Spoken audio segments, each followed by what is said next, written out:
अस्सलाम वालेकुम everyone, I hope you all guys are doing well. So जी आज हम स्टार्ट कर रहे हैं मल्टीप्लिकेशन ऑफ मैट्रिक्स से।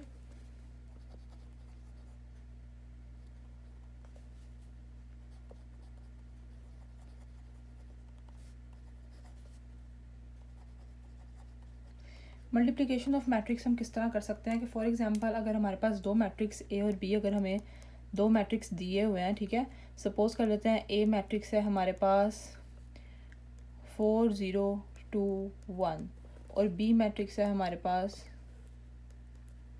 0 3, ठीक है। तो अगर फर्स्ट मैट्रिक्स के number of columns is equal है सेकंड मैट्रिक्स के नंबर ऑफ रोज के, तो हम इसका मतलब है कि इसकी मल्टीप्लिकेशन पॉसिबल है, हम इन्हें मल्टीप्लाई कर सकते हैं, ठीक है। अब नंबर ऑफ कॉलम्स कौन से होते हैं, इस फॉर्म में जो से होते हैं वो नंबर ऑफ कॉलम्स होते हैं और इस फॉर्म में नंबर ऑफ रोज होते हैं, ठीक है। तो अब देखें इस मैट्रिक्स के नंबर ऑफ कॉलम्स कितने हैं, 1 2 कॉलम्स है, और इस मैट्रिक्स के नंबर ऑफ रोज कितने हैं, 2 रोज है। तो इसका मतलब है कि हम इन दोनों मैट्रिक्स को मल्टीप्लाई कर सकते हैं। कैसे कर सकते हैं, हम मल्टीप्लाई करके देख भी लेते हैं, ठीक है। अब ए और बी को अगर हम मल्टीप्लाई कर रहे हैं यहाँ पे, तो ए जो फर्स्ट रो है उसको फर्स्ट कॉलम के साथ मल्टीप्लाई करेंगे। अब ये वाला जो फर्स्ट नंबर है इसको इसके साथ मल्टीप्लाई करेंगे, ठीक है। 4 मल्टीप्लाई 0 प्लस, दरम्यान में प्लस का साइन आता है, 0 को मल्टीप्लाई करेंगे 3 से, ठीक है। तो ये आ जाएगा हमारी मल्टीप्लिकेशन। अब सेकंड रो भी इसी तरह होगी, 2 को इस रो को इसके साथ इस तरह मल्टीप्लाई करना है, ठीक है। इस रो को इस कॉलम के साथ 2 इंटू 0 प्लस 1 इंटू 3। तो ये हमारे पास इस तरह से हम इन्हें मल्टीप्लाई कर सकते हैं, ठीक है। अब इसे मल्टीप्लाई करके हमारे पास क्या आएगा, 4 multiply 0 is 0 plus 3 multiply 0 is 0, 2 multiply 0 is 0 plus 3 1 ज़ा 3, तो यहाँ पे आ जाएगा 0 3। तो इस तरह से हम इन्हें मल्टीप्लाई कर सकते हैं, ठीक है। तो जब भी आपके पास कोई भी दो मैट्रिक्स मल्टीप्लिकेशन के लिए हो तो आपने सबसे पहले एक ही चीज़ नोट करनी है कि फर्स्ट मैट्रिक्स के number of columns is equal हो सेकंड मैट्रिक्स के नंबर ऑफ रोज के, तो आप इजीली उन्हें मल्टीप्लाई कर सकते हैं, ठीक है, इस तरह से। तो नेक्स्ट जब हम स्टार्ट करते हैं एक्सरसाइज 1.4,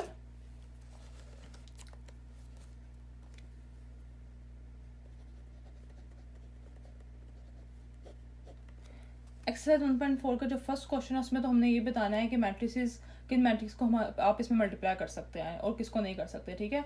तो जी वो तो हम इजीली इसी तरह से देख सकते हैं कि अगर फर्स्ट मैट्रिक्स का number of rose equal, number of columns equal है सेकंड मैट्रिक्स के नंबर ऑफ रोज के, तो आप उन्हें मल्टीप्लाई कर सकते हैं, ठीक है। तो हम स्टार्ट करते हैं क्वेश्चन नंबर 2 से। क्वेश्चन नंबर 2 में उन्होंने हमें ए और बी दिया हुआ है और हमने फाइंड करना है ए बी एंड बी ए।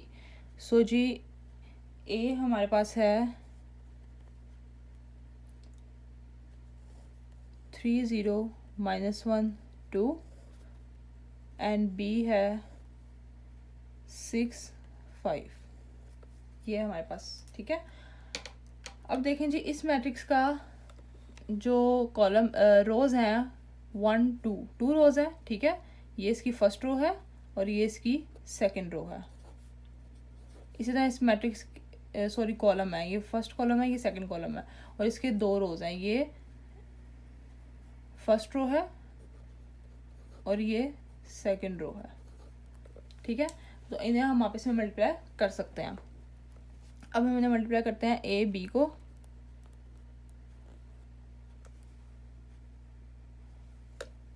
इसको इसके साथ मल्टीप्लाई करेंगे तो यहाँ पे आ जाएगा 3 मल्टीप्लाई 6 प्लस 0 मल्टीप्लाई 5। इसको इसके साथ करेंगे तो यहाँ पे आ जाएगा -1 मल्टीप्लाई 6 प्लस 2 मल्टीप्लाई 5, ठीक है। तो यहाँ पे आ जाएगा जी 6 3 ज़ा 18 प्लस 5 इंटू 0 इज 0 -6 प्लस 5 2 ज़ा 10। तो आंसर हमारे पास यहाँ पे आ जाएगा जी 18 प्लस 0 इज 18 -6 प्लस 10 इज -4, ठीक है। तो ये हमारे पास आ गया इसका आंसर 18 और 4, हमारे पास ये आ गया ए बी। अब इसी का सेकंड, ये तो फर्स्ट पार्ट था, सेकंड पार्ट में उन्होंने हमें कहा हुआ है कि बी ए आपने फाइंड करना है। बी ए हम कर सकते हैं, ठीक है। बी ए में पहले बी लिखेंगे हम 6 5 और बाद में ए लिखेंगे 3 0 -1 2। अब हमने क्या मल्टीप्लिकेशन हम किस तरह कर सकते हैं कि अगर फर्स्ट मैट्रिक्स के number of columns is equal हो सेकंड मैट्रिक्स के नंबर ऑफ रोज के, ठीक है। तो इसमें कॉलम कितने हैं 1, एक ही कॉलम है, और रोज कितनी है 2। तो ये दोनों तो इक्वल नहीं है, इसके 2 रोज हैं और एक ही कॉलम है। So B A is not possible, इनको हम मल्टीप्लाई नहीं कर सकते हैं। तो इस तरह से हम मल्टीप्लिकेशन कर सकते हैं, इज़ वेरी सिंपल। नेक्स्ट हम करते हैं जी क्वेश्चन नंबर 3 के कुछ पार्ट्स जो कि वो भी मल्टीप्लाई हैं और बहुत ईजी। ओके जी, अब हम करते हैं इसका क्वेश्चन नंबर 3 जहाँ पे हमने फाइंड करना है, प्रोडक्ट्स फाइंड करनी है। फर्स्ट क्वेश्चन इसका देख लेते हैं। First is 1 2 4 0। अब अगेन इसी तरह से देखेंगे कि फर्स्ट मैट्रिक्स के number of columns is equal है सेकंड मैट्रिक्स के नंबर ऑफ रोज के। इसके 2 कॉलम्स हैं और 2 ही रोज हैं, ठीक है। तो हम इन्हें मल्टीप्लाई कर सकते हैं। इसको मल्टीप्लाई करेंगे इसके साथ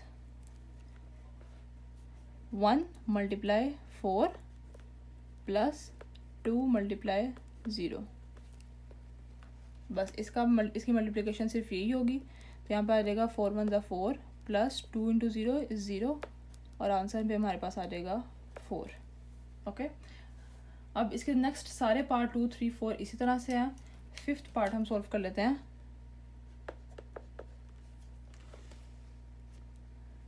फिफ्थ पार्ट में देखें तो यहाँ पे है जी 1 2 3 -3 0 6 -1 और यहाँ पे है जी 4 5 0 -4।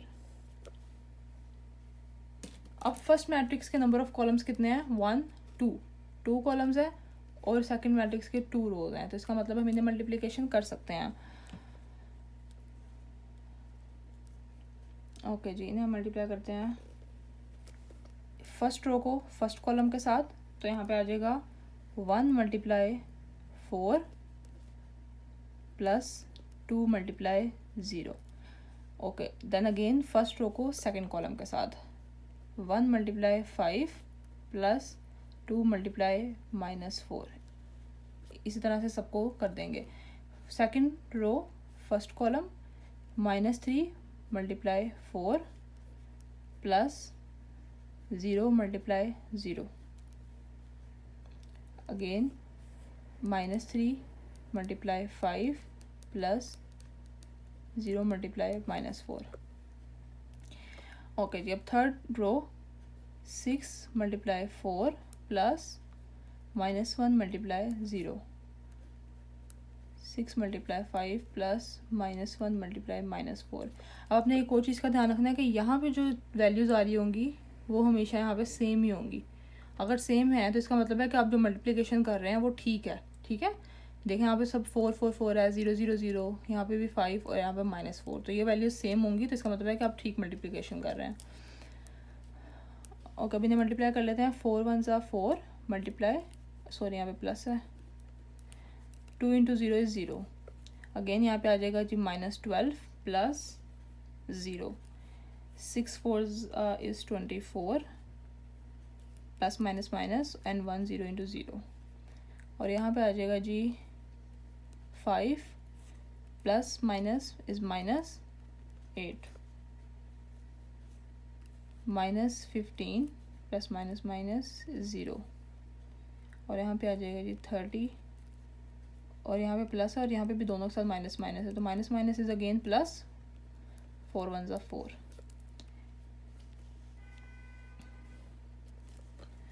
और इसका आंसर हमारे पास क्या आता है, यहाँ पे आ जाएगा 4 -12 24 5 - 8 is -3 -15 एंड 30 + 4 is 34। तो ये है जी हमारे पास इसका आंसर और ये था इसका आंसर। ओके, ये हमारे पास कंप्लीट सॉल्व हो गया क्वेश्चन नंबर 3 का पार्ट 1 और 5।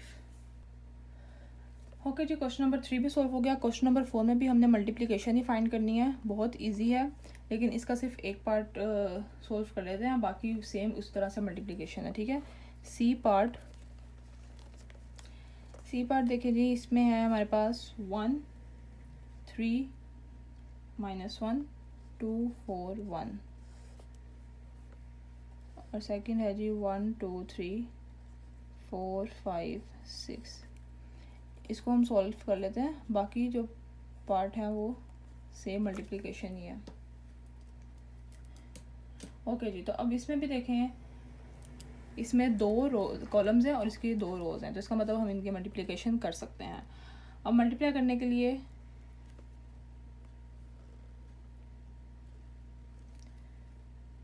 यहाँ से फर्स्ट रो लेंगे और यहाँ से फर्स्ट कॉलम लेंगे, ठीक है। तो यहाँ पे आ जाएगा 1 × 1 प्लस 2 × 4, ठीक है। अब ये फर्स्ट रो फर्स्ट कॉलम हो गया, again first row second column, यहाँ पे आ जाएगा जी 1 × 2 plus 2 × 5, first row third column 1 × 3 plus 2 × 6। इसी तरह से सबको मल्टीप्लाई कर लेंगे। अब इसको इसके साथ करते हैं, 3 × 1 प्लस 4 × 4,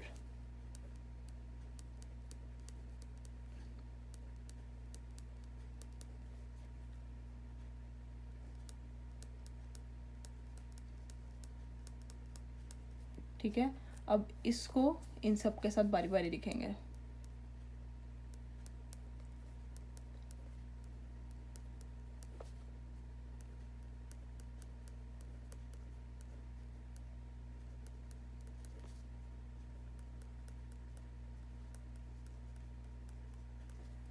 ये हमारे पास इस तरह से मल्टीप्लिकेशन सोल्व होगी, ठीक है।